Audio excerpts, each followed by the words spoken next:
A Souza Produções convida você a se tornar um patrocinador. Semeie no nosso ministério. Com a sua oferta poderemos produzir muito mais vídeos. Este é um ministério independente e, por isso, precisa da sua participação. Inscreva-se no canal e compartilhe os vídeos. Seja um multiplicador desta visão.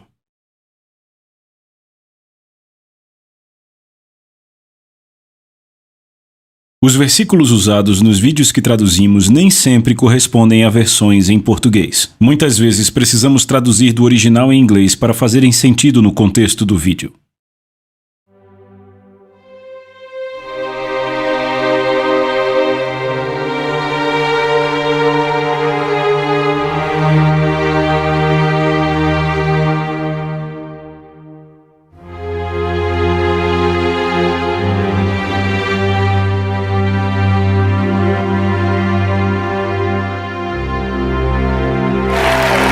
Aleluia! Obrigado, Senhor. Pai, em nome de Jesus, te pedimos que fale conosco outra vez, que nos fortaleça. Como o profeta Ageu falou que o povo era fortalecido pela palavra do Senhor para fazer o trabalho, construir o templo, assim nos fortaleça quando a palavra do Senhor vem outra vez. Nesta 7ª sessão, em nome de Jesus, oramos. E todos que concordam, gritam. Amém. Vamos agradecê-lo mais uma vez. Amém. Amém, amém, amém, amém. Certo, você pode sentar. Muito bem, então, estamos na lição 7. Meu Deus, só falta mais uma sessão para o final. Estamos realmente avançando nisso e eu estou desfrutando, amém? O título dessa lição é de Glória em Glória. Na segunda carta de Paulo aos Coríntios, ele discute muito sobre a glória de Deus. Eu lembro meu querido amigo Don Blake me contando que 2 Coríntios era o seu livro favorito do Novo Testamento. Lembra disso, Dom? Tempos de escola bíblica, hein? E Paulo diz em 2 Coríntios 3, 7 e 8, aquele antigo sistema da lei gravado em pedras levava à morte. Mas começou com tamanha glória que o povo de Israel não podia suportar olhar o rosto de Moisés, pois o seu rosto brilhava com a glória de Deus, embora o brilho já estivesse se desvanecendo. Não deveríamos esperar muito maior glória quando o Espírito Santo está dando vida? Uau! Notou muito maior glória. Por que muito maior glória? Porque a glória não estará refletindo de nós, ela será emitida de dentro de nós. É um bom lugar para dizer amém. Ele continua dizendo no verso 10, na verdade a glória, aquela primeira glória, não era absolutamente gloriosa, se comparada à avassaladora glória da nova aliança. Mas então ele lamenta, e ele diz assim, mas as suas mentes foram cegadas, as mentes de Israel foram cegadas para a glória de Deus. Como a mente deles foi cegada? Essa é a pergunta que temos que fazer. Deus desceu naquele monte, o povo se afastou. Eu já expliquei para vocês em sessões anteriores. Clamaram para Moisés, Moisés, não podemos suportar a glória dele. Não podemos suportar sua palavra. Você vai, fala com Deus, nos diz o que ele está dizendo e faremos. Não é interessante? Tentaram por 1500 anos e não funcionou? Quanto mais hoje não podemos dizer ao nosso pastor, você vai, fala com Deus e nos diz o que devemos fazer. Essa atitude não vai funcionar. Você deve buscar ouvir a voz dentro da voz do seu pastor. Você deveria estar buscando a voz de Deus dentro da minha voz, porque a Bíblia nos ordena a falar como oráculos de Deus. Então, Moisés estava revendo o que havia acontecido no Monte Sião e agora com o povo. E em Deuteronômio 5:28, o Senhor, ele diz, o Senhor ouviu a voz das suas palavras quando vocês falaram comigo. As palavras que haviam falado eram, não suportamos a sua glória. Não suportamos ouvir a sua palavra ou a sua presença. Então o Senhor ouviu as palavras de vocês quando falaram comigo e ele me disse, eu ouvi a voz das palavras deste povo e o que falaram com você, eles estão certos no que disseram. Agora eu imagino que foi um dos maiores choques do ministério de Moisés. Quando Deus disse o povo está certo, Moisés ficou pensando, o quê? Quer dizer que esses caras estão certos? Por que eles não podem ouvir tua voz? Por que eles não podem vir à presença da tua glória? E Deus lamentou quando deu a resposta, verso 29. Quem dera que eles tivessem tal coração que me temessem e guardassem todo o tempo os meus mandamentos para que bem lhes fosse a eles e a seus filhos para sempre. Deus está dizendo: não podem vir a mim porque não me temem. E então Deus faz uma das declarações mais impactantes, mais chocantes do Antigo Testamento. Vai e diga a eles: voltem para as suas tendas, fiquem brincando de igreja. Mas quanto a você, Moisés, você fica aqui comigo e eu falarei com você. Moisés foi capaz de ouvir a voz da presença do Senhor, porque tinha um coração que temia Deus. Se você olhar para os filhos de Israel e olhar para Moisés, vai entender o quadro da diferença entre aqueles que estão na igreja e temem a Deus e aqueles que estão na igreja e não têm o temor do Senhor.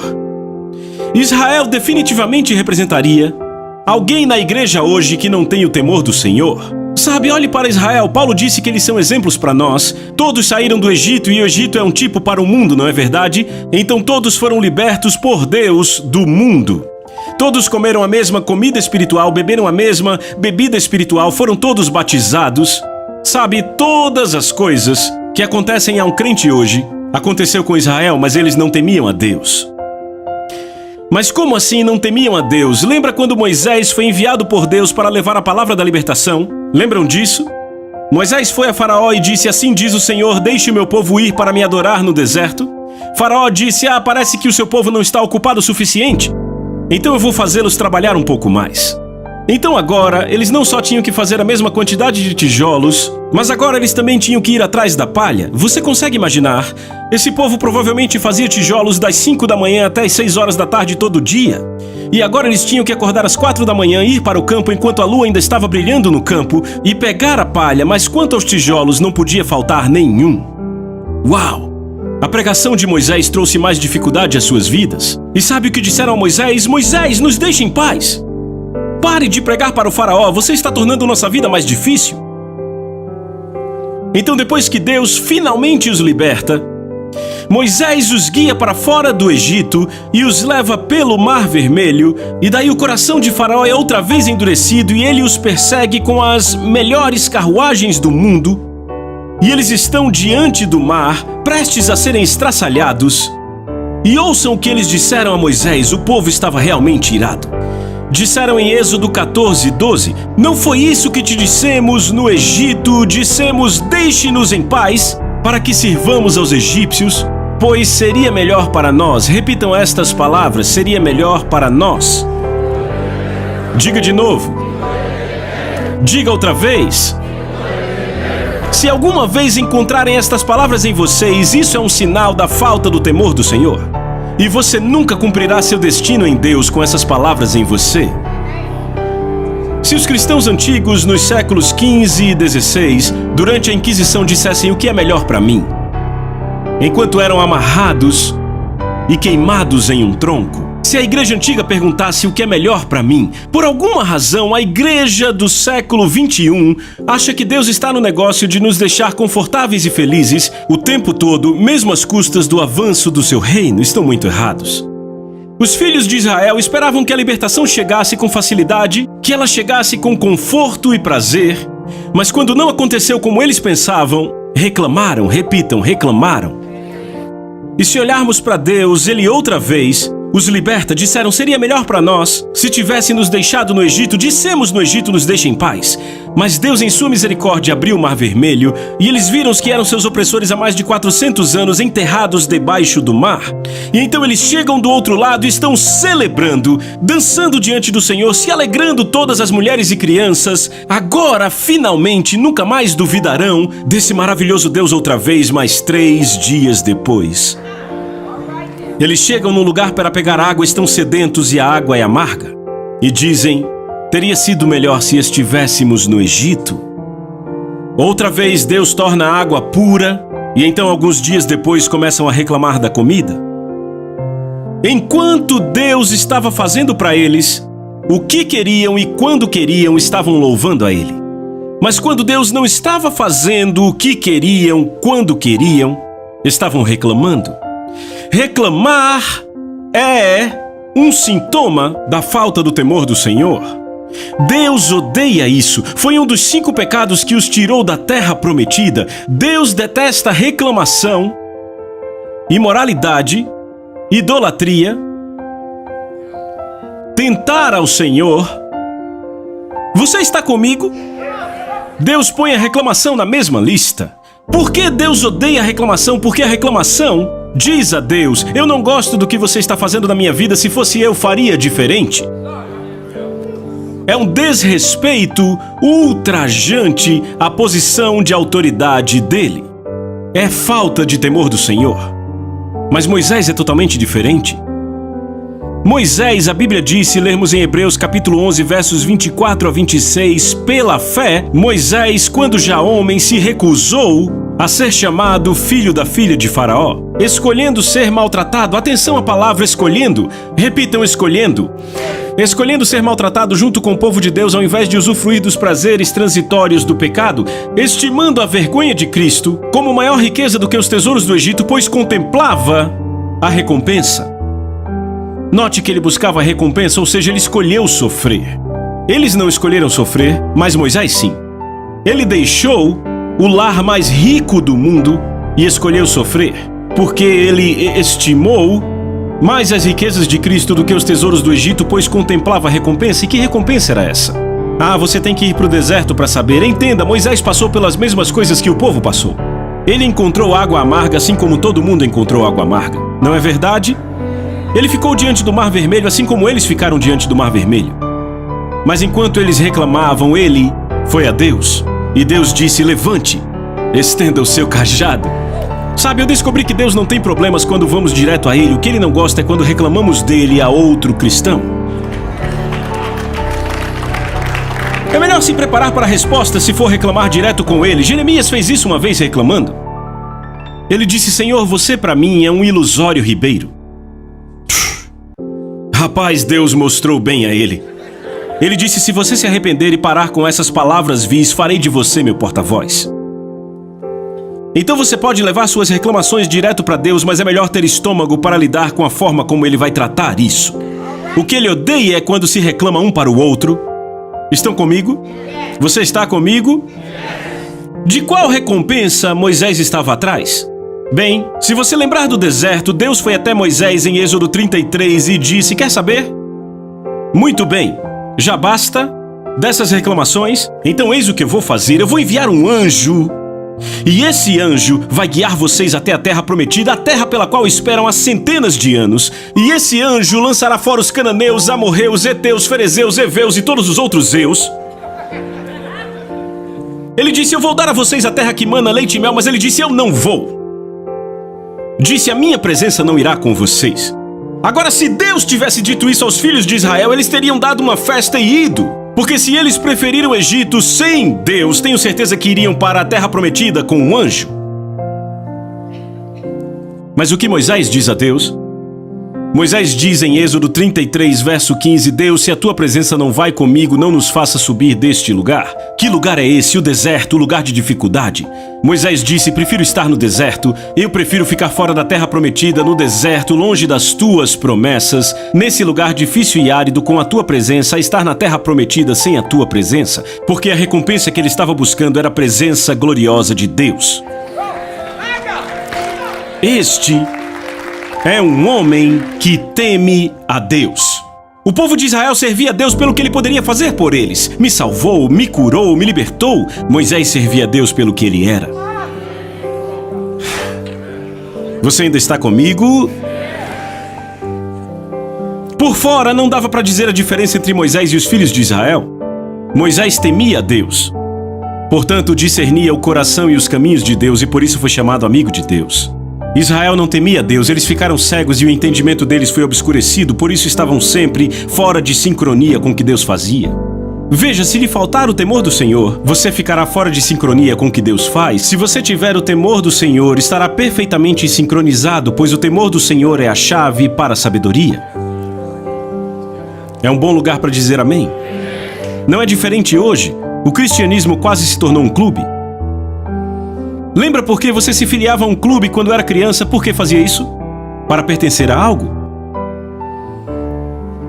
Você ficava unido a outros membros por causa de um interesse ou causa comum? Era uma boa sensação fazer parte de algo maior do que nós mesmos. O clube estava por trás de nós e nos dava a sensação de segurança. Há muitos que se professam cristãos e não têm mais temor a Deus do que aqueles que nunca puseram um pé na igreja. Esse é o quadro hoje. Você pode achar que estou sendo duro, eu só estou sendo honesto. Malaquias profetizou, ele disse nos últimos dias, ele disse que o perverso servirá a Deus junto com o justo debaixo do mesmo teto, mas quando o fogo vier, é aí que se discernirá entre o perverso e o justo. Ou seja, o joio e o trigo crescerão juntos, eles servirão a Deus no mesmo prédio. Amy McPherson recebeu uma profecia. Ela disse: eu vejo a igreja dos últimos dias e eu vejo perversos e justos adorando a Deus juntos. Quem são os perversos? Os que têm a lei de Deus em suas bocas, mas agem com maldade e fazem dos adúlteros e ladrões seus amigos, e dizem: Senhor, eles são como nós. Tem alguém aqui que está ficando quieto? Como membros seguros do clube do cristianismo, por que teriam medo? Demônios tremem mais do que alguns dentro da igreja. Tiago advertiu aqueles que professavam ter a salvação, mas tinham falta do temor do Senhor. Ele disse: crês tu que Deus é um só, fazes bem, até os demônios creem e tremem. Tiago 2,19. Elas se sentam em nossas igrejas, trabalham nas equipes ministeriais e até pregam. São originários de todo tipo de vida, desde os guetos até as calçadas da fama. Elas confessam a salvação e amam as promessas de Deus, mas têm visão limitada e, como os filhos de Israel, não temem a Deus. Judas previu este dia e avisou que as pessoas frequentariam nossas igrejas e professariam serem salvas pela graça de Deus pelo fato de serem membros do clube do cristianismo. Mas ele disse em Judas 1,12 que elas frequentariam as reuniões de crentes e participariam, mas sem temor. Em todo o tempo, servindo a si mesmas. O que se fazia em Israel, servia-se a si mesmo. Você acha que estou sendo duro? Não estou. Você tem que entender, a palavra profética de Deus é a misericórdia dele, não seu julgamento. Deus avisa para que o povo possa, sabe, qualquer um pode ficar sentado pensando: tudo bem, Deus gosta de mim, mas se alguém não começa a falar diferente, se os líderes continuam falando o mesmo, o povo permanecerá doente.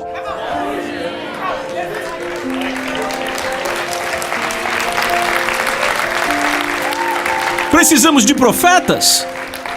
E eles não serão cartomantes, mas falarão a palavra de Deus, penetrarão nos corações de homens e mulheres e os protegerão. Eu penso que quando Deus me corrige e me castiga é porque Ele me ama. Ele quer me proteger. E a gente fica: não traga essa condenação para mim, querido. Não é condenação, é convencimento. Bem, então sejamos bíblicos. A Bíblia diz que aqueles a quem Deus ama, Ele castiga. Então não é condenação, é castigo mesmo. Vejam, não vamos usar a palavra convencimento, não vamos entrar no debate teológico. Deus, Ele castiga sim. E a Bíblia diz que o castigo é doloroso. Hebreus capítulo 12. Deus castigará os seus filhos. Como aquele pastor que disse: você não tem que temer a Deus, agora somos filhos. É como se cirurgicamente cortássemos partes inteiras do Novo Testamento e fingíssemos que elas nem existem. Nós encontramos todas as exortações e não permitimos aquilo que nos limpa. Os vergões no coração, Provérbios diz, é o que nos trazem a purificação. A palavra do Senhor é o que discerne os pensamentos e intenções, é o que nos impede de sair do temor do Senhor. Eu estou pregando aqui.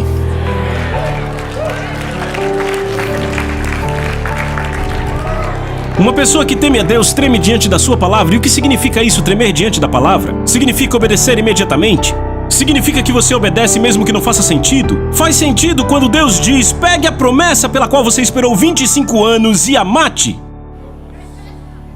Se Abraão fosse como nós hoje, ele diria: não, espere um minuto, Senhor, espere aí. Vamos falar sobre isso.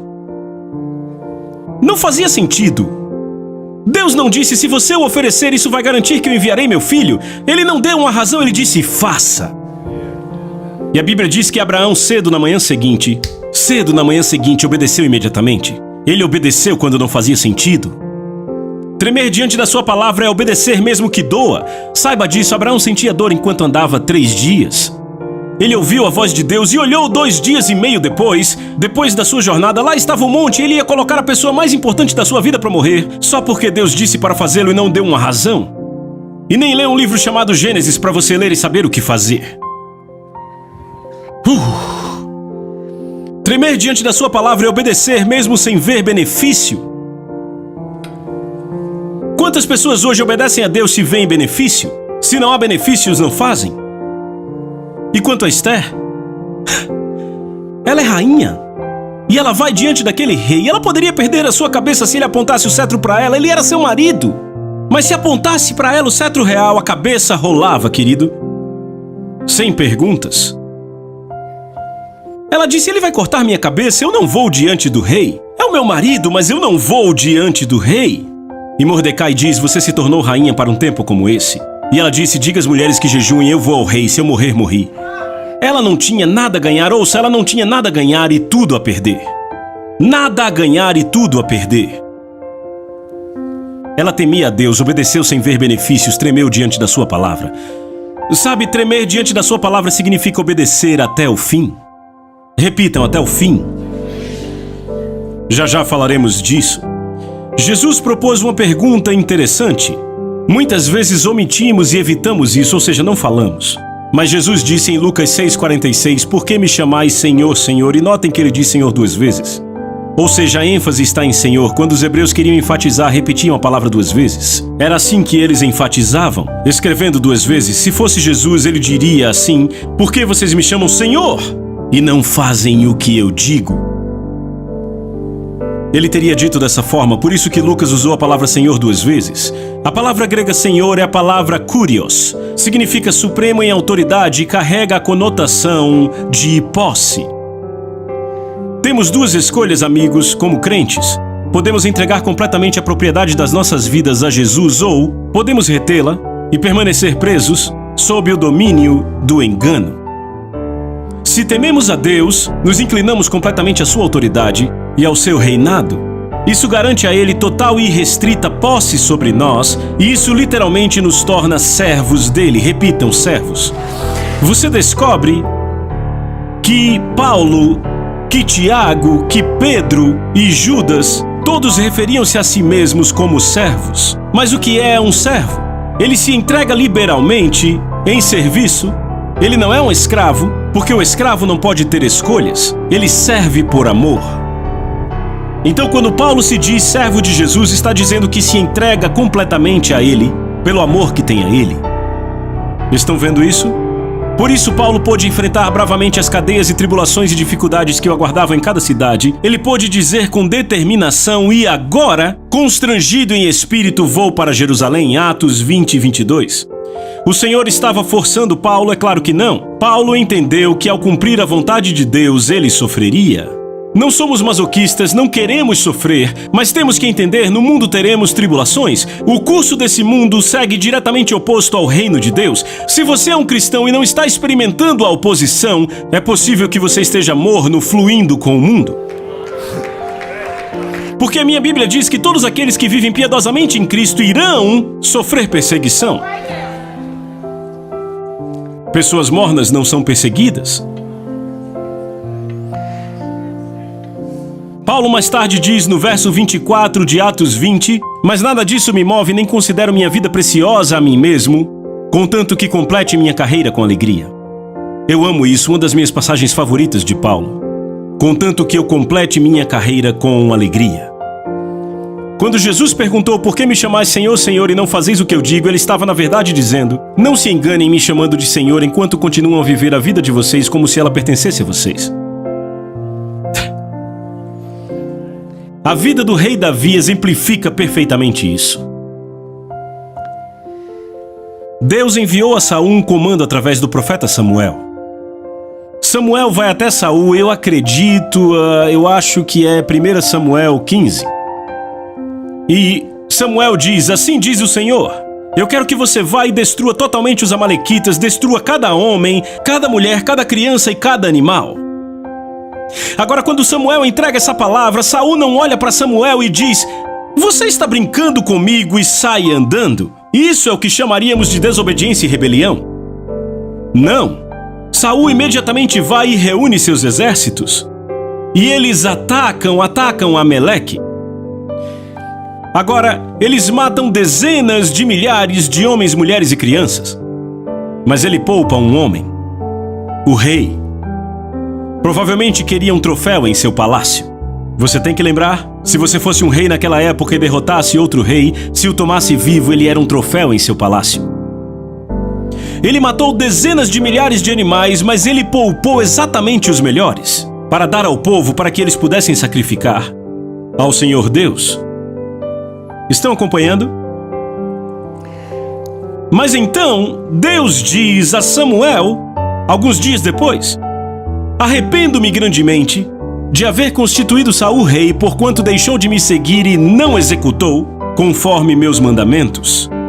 No dia seguinte, Samuel vai confrontar Saul sobre isso, mas Saul diz com alegria: ei, Samuel, bendito sejas tu do Senhor, eu executei as palavras do Senhor. Peraí, temos uma pequena desconexão aqui. Deus diz na noite anterior que ele não executou seus mandamentos e a primeira coisa que Saul diz é: eu executei as palavras do Senhor. O que está vendo aqui? Ei, o que está vendo aqui? Saul realmente acreditava, eu quero que vocês me ouçam, que tinha obedecido a Deus. Como pode haver uma divergência tão grande do que Deus disse? Tiago diz, Tiago 1:22, tornai-vos, pois, praticantes da palavra e não somente ouvintes, enganando-vos a vós mesmos. Veja, só há um problema com o engano e é o seguinte, ele é enganoso. A pessoa que está enganada crê com todo o seu coração que está certa, quando na verdade está errada. Isso é assustador. Tiago diz que quando você ouve a palavra de Deus e não a pratica, um véu vem sobre seu coração, um véu. As suas mentes foram cegadas. Um véu vem sobre seu coração chamado engano. Então é mais difícil ouvir a voz de Deus de novo, pois a voz do Senhor sempre vem da sua presença, mas agora há um véu. Então quando Deus fala de novo e você desobedece de novo, outro véu vem e fica cada vez mais grosso. Vai ficando cada vez mais grosso. Foi por isso que Paulo disse que nos últimos dias as consciências dos homens ficariam cauterizadas. E como isso acontece? Véu após véu, após véu, após véu. Agora eles nem ouvem mais a palavra. É por isso que Paulo vem dizendo, nos últimos dias os homens serão egoístas, amantes do dinheiro, eles serão ingratos e impuros, tendo forma de piedade, negando-lhe, entretanto, o poder. Que poder? O poder da graça que o transforma de impiedoso para piedoso, de impuro para puro, de bom para mal, de amante do dinheiro a adorador. Aprendem sempre, mas jamais chegam ao conhecimento da verdade, porque foram cegados, assim como Israel estão sempre aprendendo, mas não chegam no conhecimento da verdade, porque não temem ao Senhor, então estão enganados. São ouvintes da palavra. Saul ouviu a palavra, mas não obedeceu. Estão comigo? Quando ouvimos a palavra de Deus e não a praticamos, estamos enganando nossos corações. Por isso alguns podem realmente acreditar que são obedientes quando na verdade estão desobedecendo. O engano põe um véu no coração e obscurece a verdade. Quanto mais uma pessoa desobedece, mais grosso vai ficando o véu, tornando-o mais difícil de remover. Permitam-me reforçar alguns pontos muito importantes. Primeiro, Saul não bateu o pé e se recusou a fazer aquilo. Ele foi e fez. Segundo, ele matou dezenas de milhares de pessoas, deixando apenas um. Ele deveria ter matado todos, mas ele deixou alguns animais. Ele provavelmente fez 99,99% do que deveria fazer, mas Deus chamou a sua quase completa obediência de rebelião. No verso 23. Hoje diríamos: ei, tá tudo bem, foi um bom esforço. Aos olhos de Deus, a obediência parcial é o mesmo que rebelião contra a sua autoridade. É uma evidência da falta do temor do Senhor. Sabe, uma vez eu estava no Canadá, durante um culto, estava me preparando para pregar na adoração. Eu lembro que era o momento do louvor, e de repente o Senhor me fez uma pergunta. Eu nunca vou esquecer. E posso dizer algo? Eis a pergunta que o Senhor me fez. Eu estava ali sentado durante o louvor, e ele: você sabe o que é um espírito religioso? E eu já aprendi há muito tempo que quando Deus te faz uma pergunta, Ele não está procurando informação. Ah, sim, Senhor, o espírito religioso é isso e aquilo. Obrigado, John, agora eu fiquei sabendo. Eu já aprendi que quando Deus te faz uma pergunta, é porque você não sabe a resposta. Então, entendendo isso, eu imediatamente disse: Senhor, eu já escrevi sobre isso, já vi pessoas pregando sobre isso, eu já preguei sobre isso, mas obviamente eu não sei o que isso quer dizer. E o Senhor me disse: um espírito religioso é aquele que usa a minha palavra para executar a sua própria vontade ou desejo. Foi exatamente o que Saul fez. Deus falou com Saul e ele obedeceu ao comando com não o coração de Deus, mas com a sua própria vantagem em mente. Consegui para mim um troféu e agora as pessoas acham que eu sou realmente espiritual porque lhes dei bons animais. O temor do Senhor nos impedirá de fazermos concessões com a verdade de Deus para buscarmos lucro pessoal. Então obedeceremos a palavra de Deus, não importa o custo. O temor do Senhor também nos afastará da hipocrisia de escondermos coisas e enganarmos a nós mesmos. Tiago diz assim, Tiago 1:21, tornai-vos, pois, praticantes da palavra e não somente ouvintes, enganando-vos a vós mesmos. Pois se alguém é ouvinte da palavra e não praticante, assemelha-se ao homem que contempla no espelho o seu rosto natural, pois a si mesmo se contempla e se retira, e logo se esquece de como era sua aparência. Tiago usa esse exemplo natural para ilustrar o que realmente acontece no espírito quando não somos submissos ao senhorio do Senhor Jesus. Deixe-me dar um exemplo, e este é clássico. Eu estive no Havaí, e o Havaí é maravilhoso. Eu acordei às 4 da manhã, porque é 7 da manhã aqui. Então um bom tempo de oração quando vamos de férias para o Havaí. Então eu normalmente acordo, me levanto e vou para a praia orar. Mas nessa manhã em particular, apareceu um cara que me viu e ele era de Nova York, também acordado. Ele disse: ei, cara, e aí, como é que tá? E eu disse: meu Deus, lá vamos nós. E então eu comecei a falar com ele. Ele disse: essa ilha não é demais? Ele disse: as baladas são demais, as garotas são inacreditáveis. Ele queria que eu continuasse, certo? E sabe, toda palavra que saía da boca dele tinha um xingamento, um palavrão aqui fazendo isso e aquilo, certo? E eu disse: se ele tá no meu tempo de oração, eu vou testemunhar para ele. Então eu comecei a falar sobre Jesus e assim que eu comecei, ele: você é cristão? Eu disse: sim, eu sou ministro. E ele: eu também sou cristão nascido de novo. Deixa eu te contar sobre o meu pastor em Nova York. Eu sou membro da igreja tal, sabe, a gente tem uns avanços e alcançamos pessoas com motos, sabe? E o meu pastor, ele é demais. O que aconteceu? Assim que eu disse que eu era crente, eu levantei um espelho e ele lembrou que tipo de homem era. Assim que se tira o espelho, rapaz, que balada e tudo mais. É exatamente assim, aquele homem estava enganado. Eu sei, é um exemplo extremo, mas quantas pessoas na igreja hoje estão sentadas na igreja dizendo: amém, pastor? Sabe, ele tá pregando a palavra, eu vou ser como Jesus, amém, pastor? E então eles saem nos negócios, eles mentem. Ou estão fazendo planos para deixarem a esposa e 3 filhos por aquela garota novinha ali. Mas então voltam, glória a Deus, amém, o espelho está lá, sabemos quem somos. Se o espelho sair, passa-se a agir como o mundo. É o que Tiago está dizendo aí, você entendeu? E aí, você entendeu? Será que eu estou sendo muito duro? Eu sei que não estou. Eu posso sentir o coração de Deus, posso sentir o Espírito de Deus. Sabe, eu estou vendo 3 dos meus filhos maravilhosos aqui. O mais velho teve que trabalhar hoje à noite, e lembrando como é quando eu tenho que discipliná-los. Eu faço porque os amo. Isso traz uma grande segurança para esses garotos, sabia? E quando Deus faz isso comigo, eu não sei você, mas eu já passei por certos cultos que quando saí eu fiquei, sabe? Entende? Eu fico sentado e digo: obrigado, Senhor. Significa que você me ama, que eu legitimamente sou seu filho. Deus nos ama o suficiente para nos corrigir, nos ama o suficiente para nos castigar, porque Ele é nosso Pai. Você está vendo isso? Tiago usa um exemplo natural para ilustrar o que acontece no Espírito quando não nos submetemos ao senhorio de Jesus.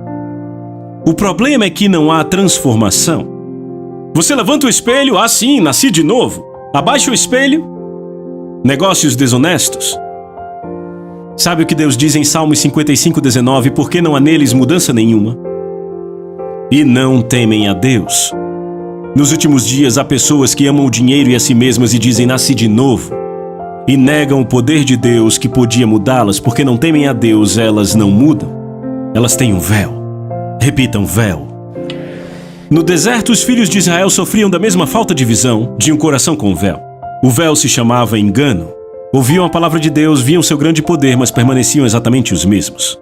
E sem arrependimento, o véu ficou cada vez mais grosso até chegar à cegueira. O que acontece? Quando nos submetemos ao Senhor Jesus, trememos diante da sua palavra, o que acontece? Eu digo o que acontece. Paulo diz em 2 Coríntios 3,16, quando porém algum deles se converte ao Senhor, repitam ao Senhor. Repitam ao Senhor. Vamos ao Senhor. O véu é tirado deles. Quando você se converte ao senhorio de Jesus, que é sinônimo de temer a Deus, o véu é retirado.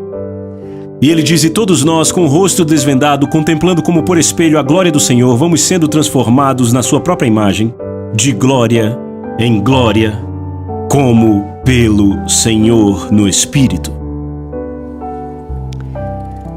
Você pode dizer amém? Assim como Tiago, Paulo usou a analogia de olharmos em um espelho. Mas não é uma imagem natural que contemplamos, mas a própria imagem da glória de Deus, que é vista na face de Jesus Cristo.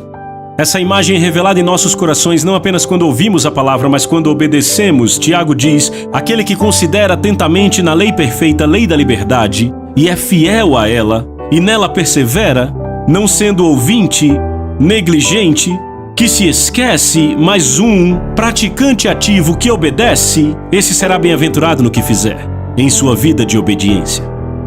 A lei perfeita da liberdade não é nada mais do que Jesus, pois ele é a palavra de Deus viva revelada.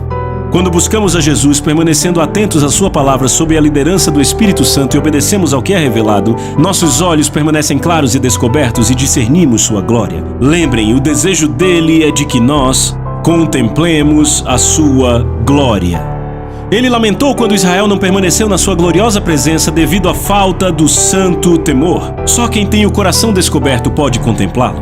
Quando contemplamos a sua glória no espelho da sua palavra revelada, somos transformados à sua imagem pelo Espírito de Deus.